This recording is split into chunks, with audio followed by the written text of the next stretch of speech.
Assalamualaikum warahmatullahi wabarakatuh. Halo semuanya, apa kabar? Semoga semuanya baik dan sehat ya. Oh iya, perkenalkan, nama saya Tahriyatul Pamela dari Prodi Pendidikan Masyarakat. Pada video kali ini tentang pembelajaran untuk anak usia dini. Metode yang diambil yaitu metode bercerita.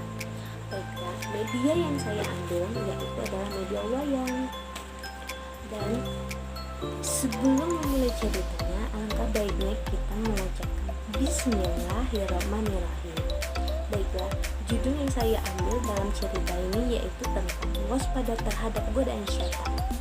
Sebelum dimulai ceritanya, kita sebaiknya berkenalan sama para karakternya. Baiklah, yang pertama ini namanya Kak Bening, dan yang kedua ini namanya Opal, dan ketiga ini namanya Abbas, dan keempat ini namanya Amru.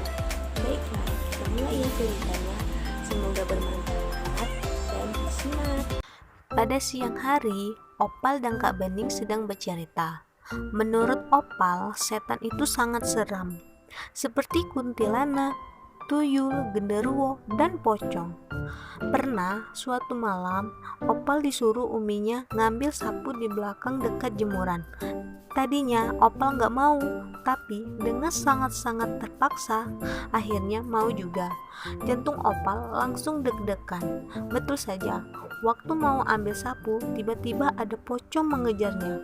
Opal pun langsung teriak histeris, "Pocong!" Semua orang kaget, datang dengan terburu-buru. Tapi kemudian semua orang pada ketawa. Ternyata pocong itu adalah mukena Umi yang masih nyangkut di jemuran.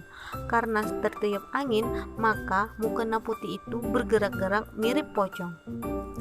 Tapi Opal baru tahu ternyata setan itu enggak begitu. Bening menjelaskan bahwa setan itu sifat tidak taat pada Allah Subhanahu wa Ta'ala. Siapapun yang ingkar pada Allah, maka dia sedang menjadi setan.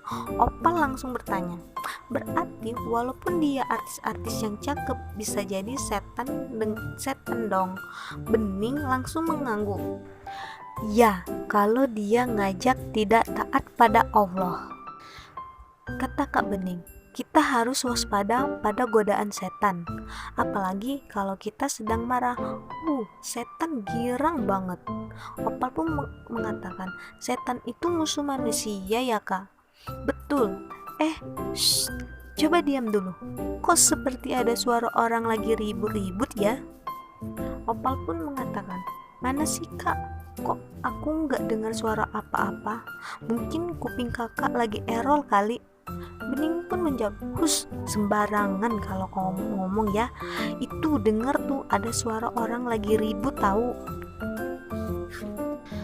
Dan benar saja, ternyata Amru dan Abbas sedang ribut. Gara-gara kaki Amru merasa diinjak oleh Abbas saat sholat berjamaah.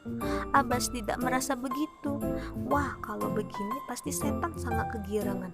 Apalagi ini kesempatan besar untuk menggoda mereka. Amru pun berkata, "Kamu ngerasa nggak sih kamu itu menginjak kakiku? Sakit tahu." Abbas pun menjawab, "Loh, kamu ngerti bahasa Indonesia nggak sih? Itu bukan menginjak, tapi terinjak. Artinya aku nggak sengaja." Amru pun semakin marah. "Nggak sengaja, kok nginjaknya sampai 2 kali?" Abbas pun jawab, "Namanya juga nggak sengaja, 10 kali juga boleh-boleh saja. Dan lagi, aku kan sudah minta maaf." Amru pun mengatakan, minta maaf apaan? Masa orang minta maaf matanya melotot?" Dan Abbas pun semakin marah. "Lah, terserah yang minta maaf dong. Mau sambil melotot kek, mau sambil mendelik kek, mau sambil joget-joget, terserah aku dong."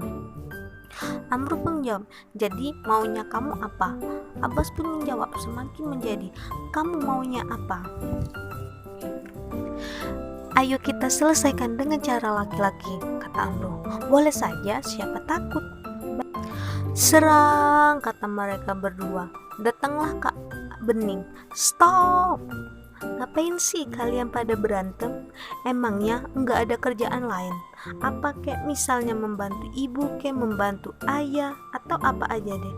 Asalkan jangan berantem. Kalau kalian berantem, kakak jadi sedih nih," kata Kak Bening. Beberapa saat kemudian, kata Kak Bening, "Kalian sudah berbaikan lagi?" Mereka pun berjawab kompak, "Belum." Dan akhirnya Kak Bening dan Opan pun semakin menjadi-jadi menangis. Kata Abbas dan Amru pun, "Waduh, kalau kedengaran Ustadz Wicak gawat nih." Ya udah, kita berdua sudah baikan lagi kok," kata Amru. Akhirnya Kak Bening dan Opal pun berhenti menangis. Kak Bening mengatakan, "Kakak tuh senang kalau kalian akur, rukun. Apalagi yang menyebabkan kalian berantem itu hal yang sepele.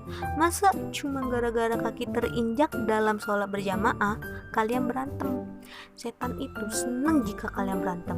Namanya juga setan, kerjanya menggoda kita supaya jauh dari Allah. Makanya kita harus waspada, jangan lengah dari bujukan setan. Sedikit saja kita lengah, langsung setan ngomporin. Kayak tadi tuh, wah, setan seneng banget tuh karena berhasil membuat kalian berantem. Siapa yang rugi? Ya kalian sendiri. Belum lagi ntar ketahuan Ustadz Wicak, kuping kalian bisa kena jewer loh. Mau dijewer? Enggak kan? Janji enggak diulangi lagi ya," kata Kak Bening.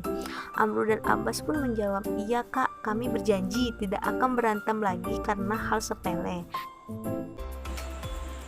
Baiklah, itulah cerita hari ini, yaitu tentang waspada terhadap godaan setan. Pesan dari cerita ini adalah jika ada masalah, hendaklah diselesaikan dengan secara baik-baik, dengan kepala dingin, jangan dengan emosi.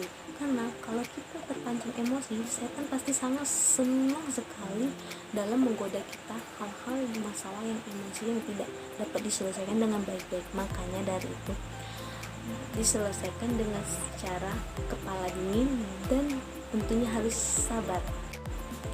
Sebelum berakhirnya cerita ini, saya akan menjelaskan sedikit tentang apa itu metode dalam bercerita. Baiklah, simak ya materi yang akan saya jelaskan di berikut ini. Bye bye, sampai jumpa.